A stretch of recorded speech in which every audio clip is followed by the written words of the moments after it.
Jedno zdanie, 20 lat ciszy i prawda, która przyszła wtedy, gdy wydawało się, że jest już za późno. Tamten dzień zaczął się jak setki poprzednich. Małgorzata wyszła z domu jeszcze przed świtem i pojechała do pracy. Dzień dłużył się niemiłosiernie. Telefon dzwonił bez przerwy. Obowiązków przybywało, a zmęczenie narastało z każdą godziną. Kiedy wreszcie wróciła do domu, marzyła tylko o chwili ciszy. Zamiast niej usłyszała głośną muzykę dochodzącą z pokoju 17-letniego Krzyśka. Na stole stał nietknięty obiad. W zlewie piętrzyły się naczynia. Plecak rzucony był na środek przedpokoju, a mokre buty pozostawiły ślady błota na świeżo umytej podłodze. Małgorzata zamknęła oczy. Krzysiek, powiedziała spokojnie, możemy porozmawiać? Chłopak wyszedł z pokoju z telefonem w dłoni. Znowu coś ci nie pasuje? Prosiłem cię tylko o jedno. Posprzątaj po sobie. Naprawdę aż tyle wymagam? Ty ciągle tylko wymagasz. Nigdy nie widzisz, co robię dobrze. Głos Krzyśka stawał się głośniejszy. Głos Małgorzaty również. Kilka zdań zamieniło się w kłótnię. Każde następne słowo bolało bardziej od poprzedniego. Mam już tego dosyć, krzyknął Krzysiek. Z tobą nie da się normalnie żyć. Małgorzata przez chwilę milczała. Była zmęczona, zraniona. I wtedy powiedziała coś, czego już nigdy nie mogła cofnąć. Jeśli jest ci ze mną tak źle, to nie musisz tu mieszkać. To ja od lat pracuję i utrzymuję ciebie. Nikt cię tutaj nie trzyma. Zapadła cisza. Krzyśkowi zadrżały usta. Patrzył na matkę tak, jakby pierwszy raz w życiu zobaczył przed sobą obcą osobę. Po chwili odwrócił się, chwycił plecak i podszedł do drzwi. Dobrze, powiedział cicho, skoro tak uważasz. Położył rękę na klamce. Odwrócił głowę tylko raz. Nigdy ci tego nie wybaczam. Drzwi zamknęły się z głuchym trzaskiem. Małgorzata stała bez ruchu. Jeszcze kilka sekund wcześniej chciała tylko, żeby w domu zapanowała cisza. Teraz ta cisza była głośniejsza od każdej kłótni. Nie wiedziała, że właśnie rozpoczęło się 20 lat milczenia. Przez pierwszą godzinę Małgorzata była przekonana, że Krzysiek wróci. Przez drugą zaczęła wyglądać przez okno. Po trzeciej co kilka minut spoglądała na telefon. Wieczorem usłyszała, jak na podjazd wjechał samochód. To był jej mąż. Spojrzał na nią i od razu zrozumiał, że wydarzyło się coś złego. Gdzie Krzysiek? Zapytał cicho. Małgorzata nie odpowiedziała od razu. Usiadła przy stole i rozpłakała się. Opowiedziała wszystko. Powtórzyła każde słowo. Nie pominęła nawet tych, które najbardziej bolały ją. Powiedziałam mu, że jeśli jest mu ze mną tak źle, nie musi tu mieszkać. Powiedziałam, że to ja go utrzymuję. A on wyszedł. W domu zapadła długa cisza. Mąż usiadł naprzeciwko niej. Nie powinnaś była tego mówić. Małgorzata zamknęła oczy. Wiem. Po chwili wstał, sięgnął po kluczyki i założył kurtkę. Chodź, poszukamy go. Tej nocy przejechali pół miasta. Odwiedzili jego kolegów, sprawdzili miejsca, do których lubił chodzić.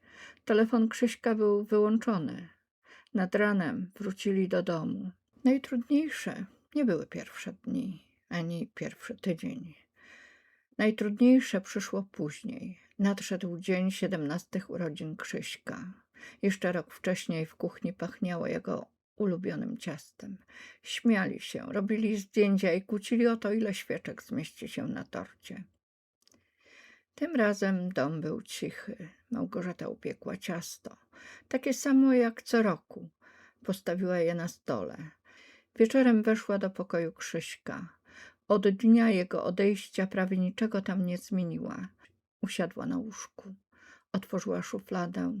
Leżał w niej mały pluszowy miś, jeszcze z czasów, gdy Krzysiek zasypiał tylko wtedy, gdy trzymał go pod pachą.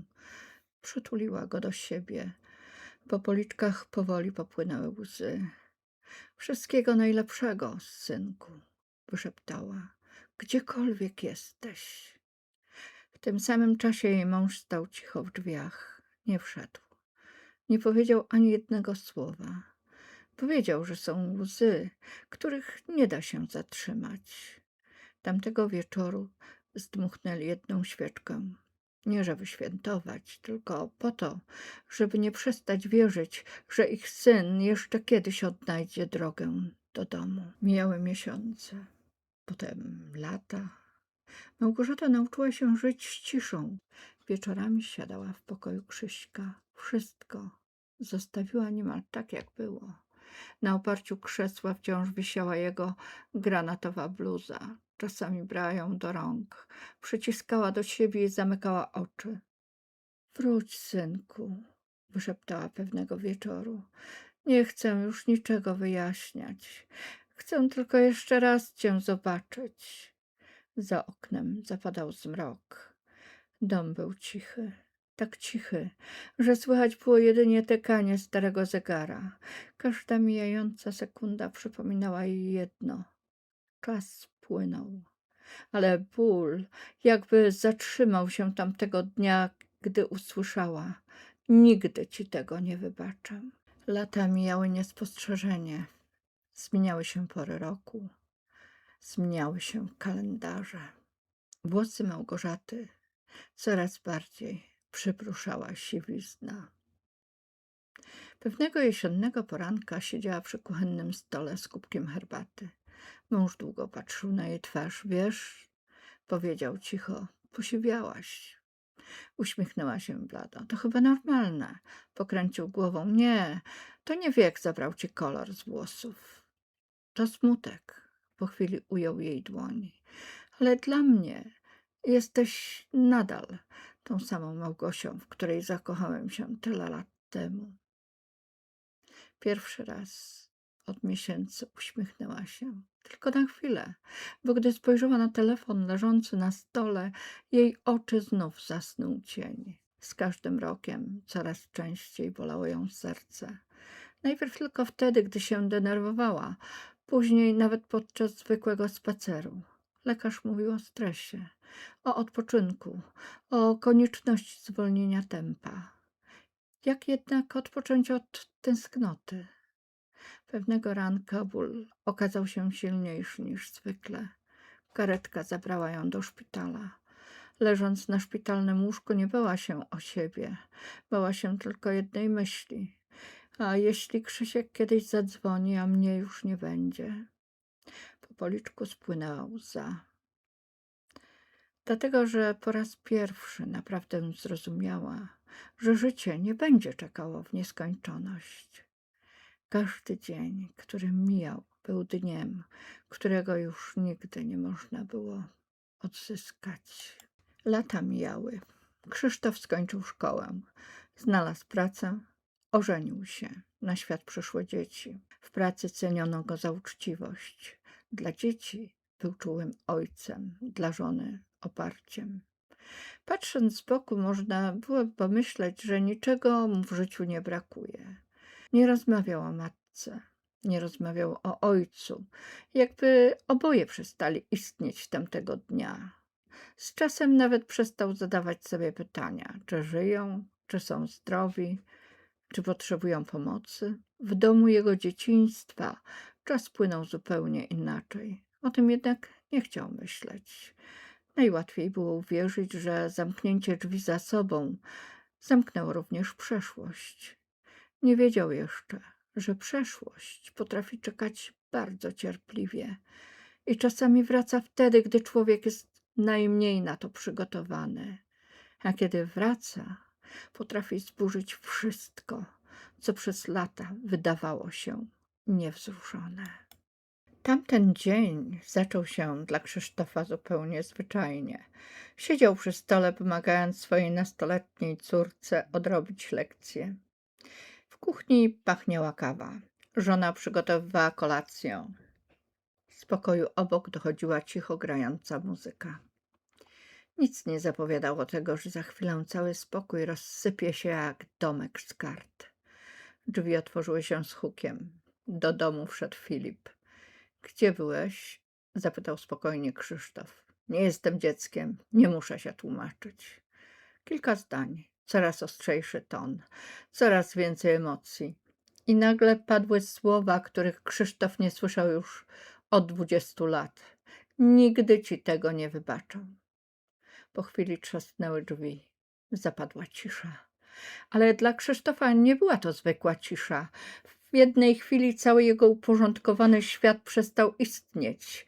Przestał widzieć własny dom, przestał słyszeć głosy najbliższych. Znów miał 17 lat i znów stał w drzwiach domu swoich rodziców.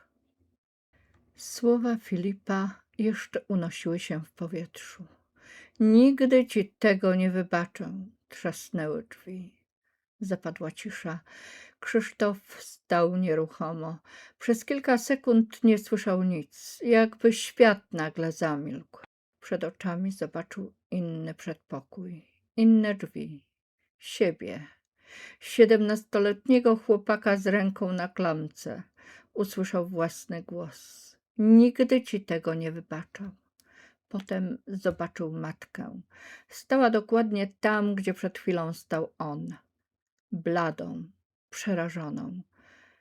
Wyciągała w jego stronę rękę, a on odwrócił się i odszedł. Krzysztof zachwiał się, jakby ktoś uderzył go czymś ciężkim.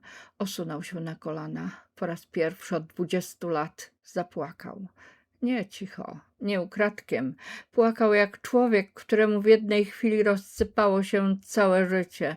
Żona podbiegła do niego. Objęła go, ale nie powiedziała ani słowa. Dopiero po dłuższej chwili wyszeptał: ja mam mamę. Łzy nie pozwoliły mu mówić. Mam ojca, a przez 20 lat żyłem tak, jakby już nie istnieli. Spojrzał na nią z rozpaczą. Myślałem, że ukarałem tylko matkę, ale ukarałem też ojca. Odebrałem im wnuka. Odebrałem Filipowi dziadków. Odebrałem sobie 20 lat. Schował twarz w dłoniach. Gdybyś kiedyś odeszła ode mnie, miałabyś do tego prawo, bo ja byłem egoistą. Żona delikatnie ujęła jego twarz. Posłuchaj mnie. Prawdziwy egoista nigdy nie potrafi zobaczyć własnej winy. Nigdy nie płacze nad krzywdą, którą wyrządził. Nie próbuje jej naprawić. Ty właśnie otworzyłeś oczy. Byłeś zagubionym, zranionym 17-latkiem. Dzisiaj jesteś mężczyzną. I właśnie dlatego jeszcze nie jest za późno. Krzysztof zamknął oczy. Po raz pierwszy od 20 lat nie myślał o tym, co zrobiła jego matka. Myślał tylko o tym, czy zdąży jeszcze powiedzieć: mamo, przebacz mi. A tymczasem Filip nie odszedł daleko. Stanął tuż za drzwiami. Początkowo naprawdę zamierzał odejść. W myślach układał już plan, do którego kolegi mógłby pójść i kto przyjąłby go na kilka dni. Nagle z mieszkania dobiegł go dźwięk, którego nigdy wcześniej nie słyszał. Ojciec szlochał. Filip zamarł. Ostrożnie nacisnął klamkę i niemal bezszelestnie wsunął się do środka. Krzysztof klęczał nieruchomo, z twarzą ukrytą w dłoniach. Łzy spływały po policzkach, a obok niego stała zaskoczona żona, nie wiedząc jeszcze, co wydarzyło się przed chwilą. Filip patrzył na ojca szeroko otwartymi oczami. Tata jeszcze nigdy tak nie płakał. Coś musiało się stać. Coś naprawdę strasznego. Jeszcze przed chwilą był pewien, że wyjdzie z domu, nie obejrzy się nawet za siebie. Teraz jego własna ucieczka przestała mieć jakiekolwiek znaczenie. W końcu położyła dłoń na jego ramieniu. Zadzwoń. Spojrzał na nią, jakby nie rozumiał tego jednego słowa. Jak? Po 20 latach? Po tym wszystkim? Co mam powiedzieć? Żona odpowiedziała cicho. Prawdę. Zapadła cisza. Krzysztof drżącymi dłońmi wziął telefon. Numer znał na pamięć. Nigdy go nie zapomniał. To tylko jego serce przez 20 lat nie miało odwagi go wybrać. Wycisnął numer. Każdy sygnał wydawał się trwać wieczność. Wreszcie usłyszał cichy, zmęczony głos. Halo? Nie potrafił odpowiedzieć. Po drugiej stronie również zapadła cisza. Po chwili kobieta wyszeptała. Krzysiu. Rozpoznała go. Po samym milczeniu, po oddechu, po bólu, który znała lepiej niż własne serce.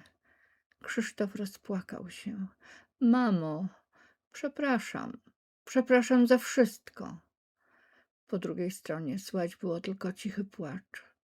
Po chwili Małgorzata powiedziała: Synku, ja ci wybaczyłam już bardzo dawno temu. Codziennie modliłam się tylko o to, żebyś kiedyś zadzwonił. Krzysztof zamknął oczy. Po raz pierwszy od 20 lat poczuł, że z jego serca spada ciężar, którego nawet nie umiał nazwać. A po chwili spytał cicho: A tata? Zapadła długa cisza. Tak długa, że Krzysztof już znał odpowiedź.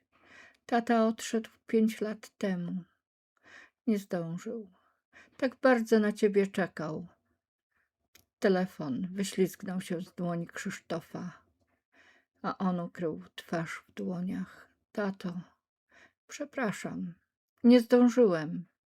Obok stał Filip. Nie słyszał całej rozmowy, ale widział łzy ojca po raz pierwszy w życiu. Po chwili podszedł i objął go. Tato, to moja babcia? Krzysztof skinął głową. Tak. Filip długo milczał. W końcu zapytał: Mogę ją poznać? To pytanie przeszyło Krzysztofa bardziej niż cokolwiek wcześniej. Zrozumiał, że przez 20 lat odebrał swoim rodzicom nie tylko syna, odebrał im wnuka, a swojemu synowi odebrał babcię i dziadka. Spojrzał na Filipa, potem na telefon leżący na podłodze. I po raz pierwszy od chwili, gdy miał 17 lat, poczuł, że droga do domu naprawdę jeszcze istnieje, choć będzie musiał przejść ją z pustym miejscem obok, miejscem, którego już nikt nigdy nie zajmie. Ta historia jest fikcją, ale emocje, które w niej zobaczyliście, nie zostały wymyślone. Ta historia została poskładana z wielu prawdziwych historii rodziców i dzieci, z rozmów, wspomnień oraz doświadczeń ludzi, którzy przez lata żyli po dwóch stronach ciszy. Za zamkniętymi drzwiami wielu domów są łzy, których nikt nie widzi.